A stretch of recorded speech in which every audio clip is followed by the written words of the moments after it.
नमस्ते दोस्तों, स्वागत है आपका यूएसए एकेडमी में।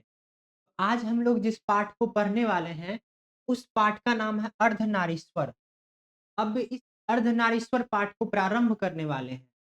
चलिए प्रारंभ करते हैं। इस अर्धनारीश्वर नामक पाठ को लिखने वाले जो लेखक हैं, उनका नाम है रामधारी सिंह। अर्धनारीश्वर पाठ का जो लेखक है, उनका नाम है रामधारी सिंह दिनकर। अर्धनारीश्वर इस पाठ के जो लेखक हैं, उनका नाम है रामधारी सिंह दिनकर।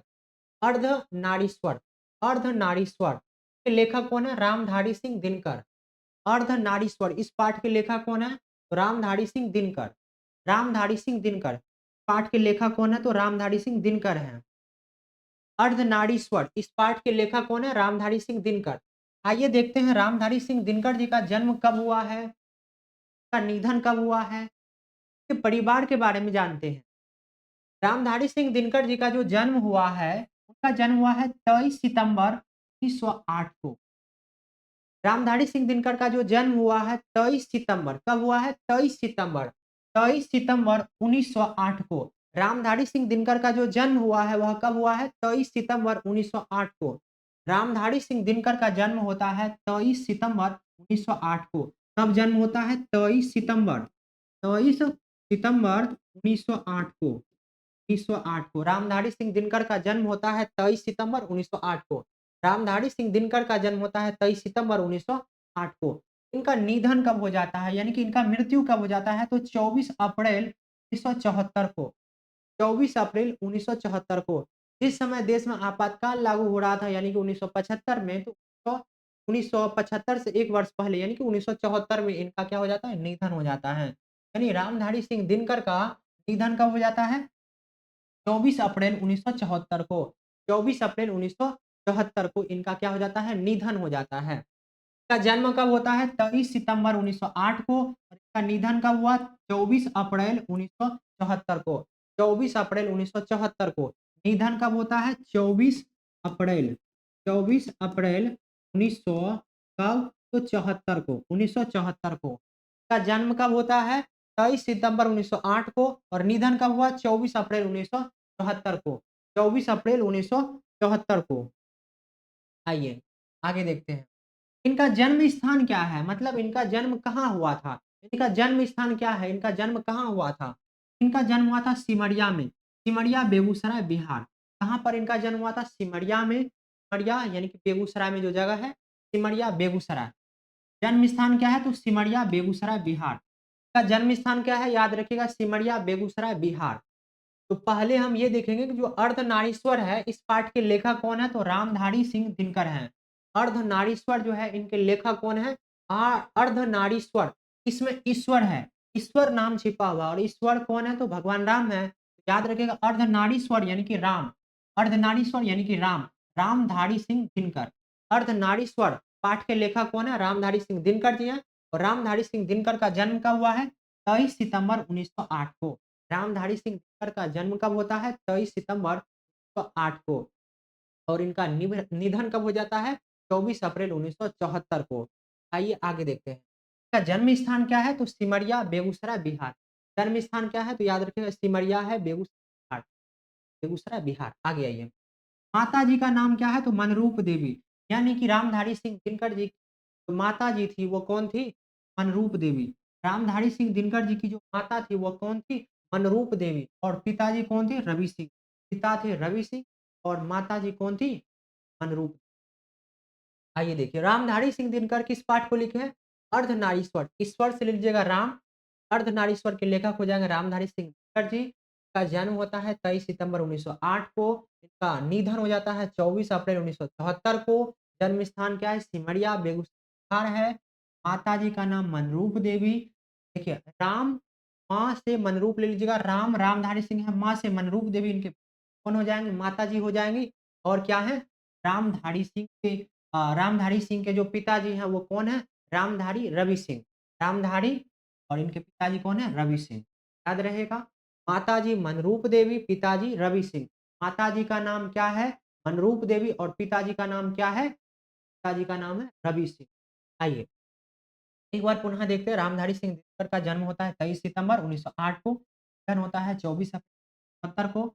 कहाँ पर इनका जन्म होता है? सिमरिया, बेगूसराय, बिहार में। माताजी का मनरूप देवी, पिताजी का नाम है रवि सिंह। आइए आगे। पत्नी कौन थी? पत्नी का नाम क्या है? तो इनकी पत्नी का नाम था श्यामवती देवी। पत्नी कौन थी? श्यामवती देवी। पत्नी जी का नाम था श्यामवती देवी। पत्नी थी उनका नाम था श्यामवती देवी। जो पत्नी था उसका नाम क्या था जी? श्यामवती देवी। पत्नी का नाम क्या था? श्यामवती देवी। आगे आइए। इनका शिक्षा क्या था? शिक्षा के बारे में जानते हैं।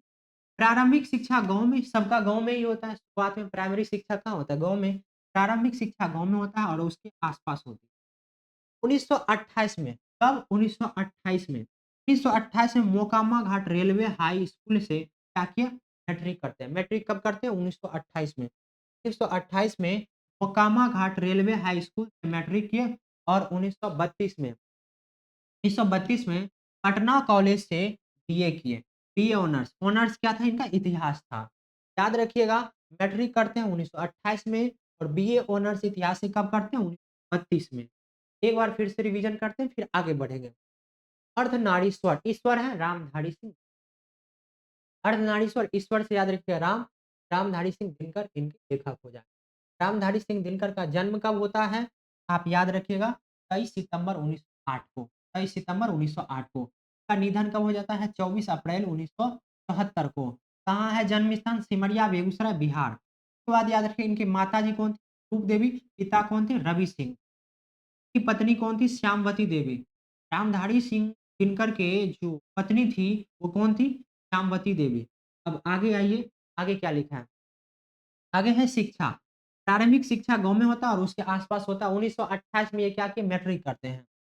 तो 28 में वो मोकामा घाट रेलवे हाई स्कूल से मैट्रिक करते हैं और 1932 में पटना कॉलेज से वो क्या करते हैं? बीए। ऑनर्स क्या था? इतिहास। अब आगे हम लोग बढ़ते हैं। आगे देखिए क्या आगे लिखा है कि वृत्ति, ये क्या काम करते थे? वृत्ति मतलब इनका क्या पेशा था? क्या काम करते थे? इनकी वृत्ति देखिएगा, वृत्ति ये प्रधानाध्यापक थे। क्या थे जी? प्रधानाध्यापक। H school, HE school, Barbigha, सब रजिस्ट्रार, सब डायरेक्टर, जनसंपर्क विभाग एवं बिहार विश्वविद्यालय में ही प्रोफेसर रहे।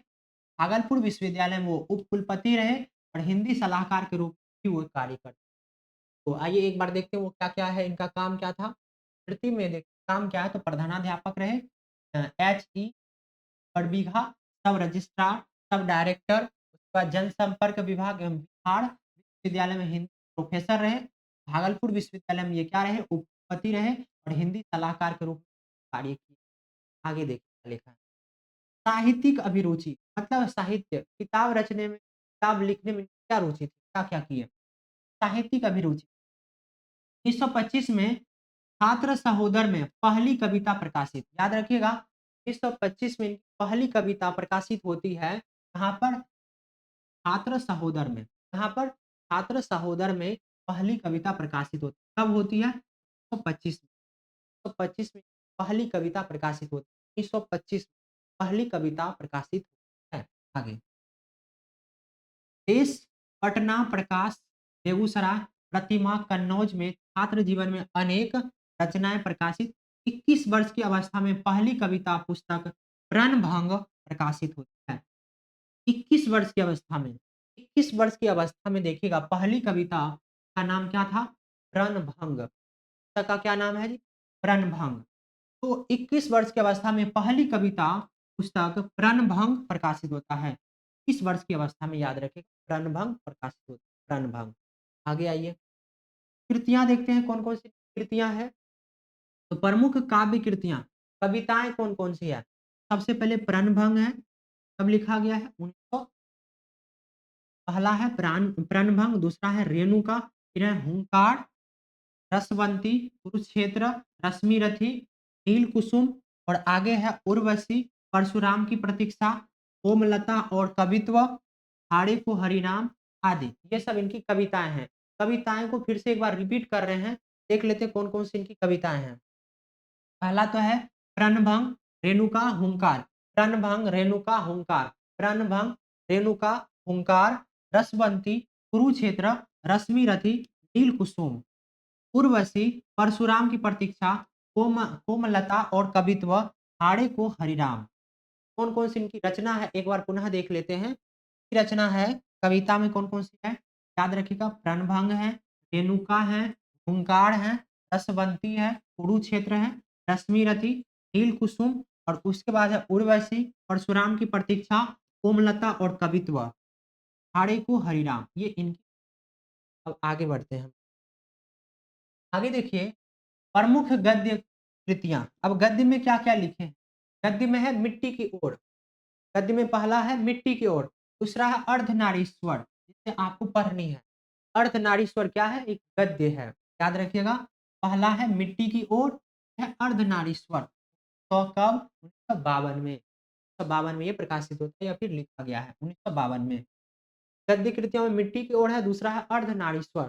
फिर आगे है संस्कृत 4 अध्याय, संस्कृति के 4 अध्याय। आगे है काव्य की भूमिका, बट पीपल, कविता की खोज, कर की डायरी। गद्य में कौन-कौन सा है? एक बार पुनः गद्य में गद्य कृतियाँ हैं मिट्टी की ओर, अर्धनारीश्वर। मिट्टी की ओर है और क्या? अर्धनारीश्वर। संस्कृति 4 अध्याय, काव्य की का, बट पीपल, कविता की खोज, दिनकर की डायरी। अब आगे बढ़ते हैं, आगे देखते हैं पुरस्कार एवं सम्मान। पुरस्कार और सम्मान। संस्कृति के 4 अध्याय, गद्य रचना है।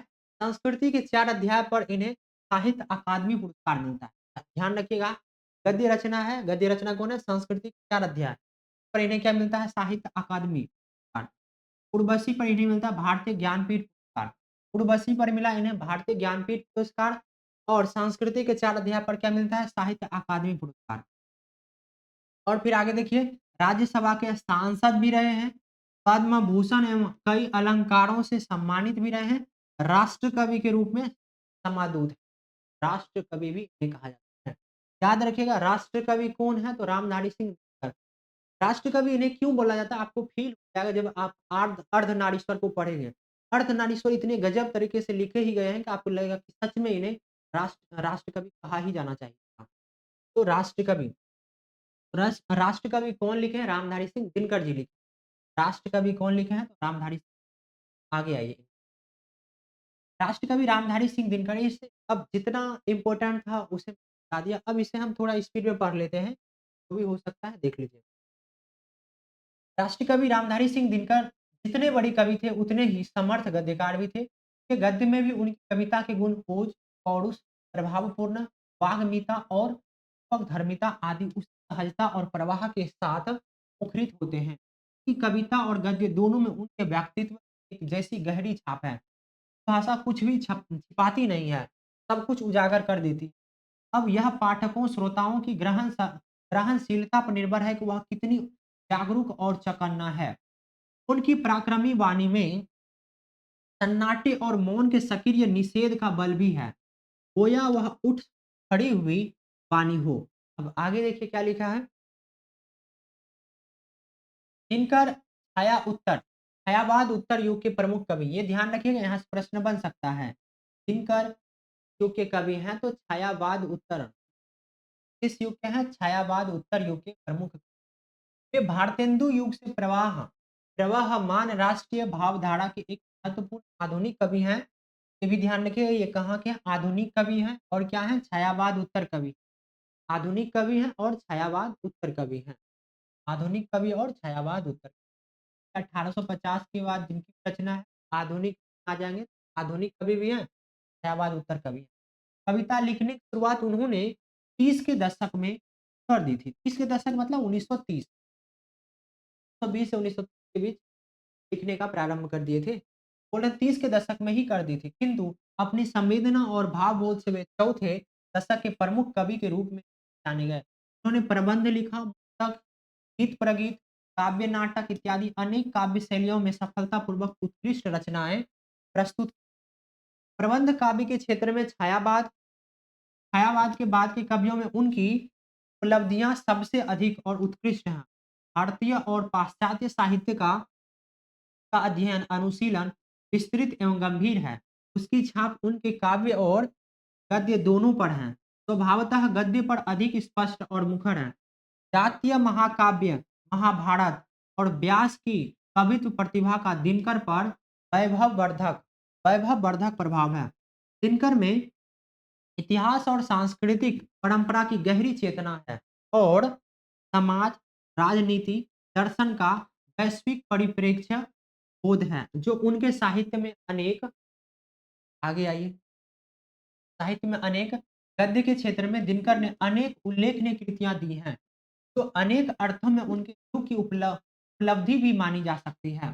काव्य चिंतन, संस्कृति चिंतन, भाषा चिंतन, समाज चिंतन आदि को लेकर उनके गद्य लेखन की अनेक कोटियां बनती हैं।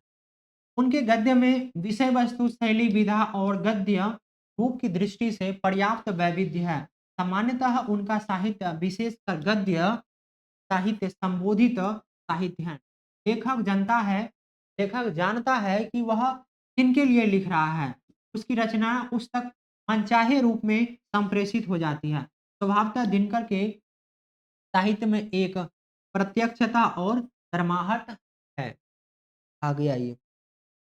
आगे लिखा है, यहाँ उनका प्रसिद्ध निबंध अर्धनारीश्वर प्रस्तुत है। ध्यान रखिएगा, एक और चीज विशेषता, अगर पूछे कि जो अर्धनारीश्वर है वह क्या है, कहानी है, कविता है, नाटक है, निबंध है, क्या है?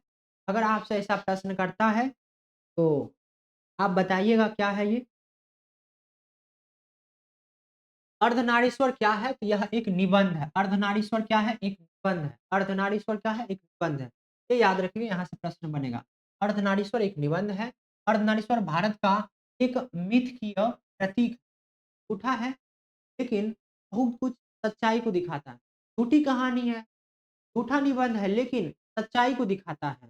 तो देखिए क्या है, अर्धनारीश्वर भारत का एक मिथकीय प्रतीक है। इसमें दिनकर अपना मनचिता आदर्श निरूप होते देखते हैं। यह उनका प्रिय प्रतीक है, जो प्रायः उनके काव्य और गद्य साहित्य में प्रत्यक्ष और परोक्ष रूपों में व्यक्त होता है। काम करता दिखलाई पड़ता है। जीवन भर यह दिनकर का उपास्य आदर्श बना रहा। संवेदना, भावबोध और काव्य संस्कार पर उसका गहरा असर। प्रतीक के प्रतीक के सांस्कृतिक अभिप्राय क्या है? क्या यह आज के सामान्य मनुष्य और सभ्यता के लिए भी कोई अर्थ और संदेश रखता है? अर्धनारीश्वर लिखा गया है, क्या आज के मन उपयोगी है? ऐसा प्रश्न कर रहे हैं। आगे बोल रहे हैं कि दिनकर इस परिप्रेक्ष्य में इस निबंध में विचार करते हैं। दिनकर के जन्म शताब्दी वर्ष में इस प्रिय प्रतीक पर उनके द्वारा फुर्सत से सोचते हुए लिखे गए इस निबंध द्वारा हम लेखक के मौलिक अखंड स्वरूप की एक झलक पा सकते हैं। प्रायः ओट और धुंधल के ही रहता आया है। आइए देख आगे लिखा है, अर्धनारीश्वर क्या है? यहाँ से भी प्रश्न बनेगा। अर्धनारीश्वर क्या है? तो याद रखिएगा, शंकर भगवान और पार्वती का कल्पित रूप। अर्धनारीश्वर क्या है? भगवान शिव और पार्वती का कल्पित रूप है। अर्धनारीश्वर शंकर और पार्वती का कल्पित रूप। यहाँ से भी प्रश्न बनता है। पहला अर्धनारीश्वर क्या है? तो ये निबंध है। और अर्धनारीश्वर किसकी कल्पना है? मतलब इसमें क्या कल्पना किया गया है अर्धनारीश्वर में? भगवान शंकर और पार्वती। इसका आधा अंग पुरुष का और आधा अंग नारी का होता है। आधा अंग पुरुष का होता है और आधा अंग नारी का होता है। एक ही मूर्ति की दो आंखें, एक रसमयी है, आनंद देने वाली है, और दूसरी विकराल है, जलाने वाली है, मतलब तूफान है। विकराल।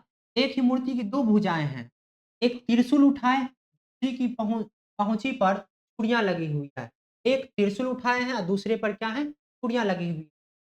उँगलियाँ अल्क तक से लाल है। उँगलियाँ जो है अलते से लाल हैं।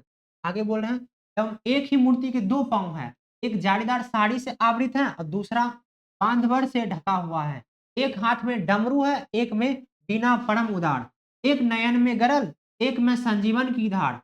बालचंद्र दीपित त्रिपुंड पर, बलिहारी बलिहारी, जटा जटाजूट में लहर पुण्य की, शीतलता सुखकारी। आगे देखिए, ये पूरा इंट्रो के बाद सारा कर दिए हैं। तब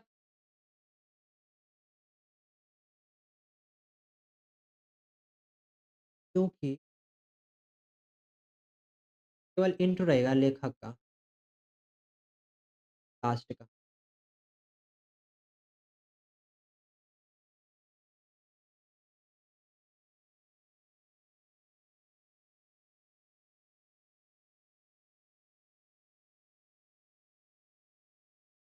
हम लोग आगे बढ़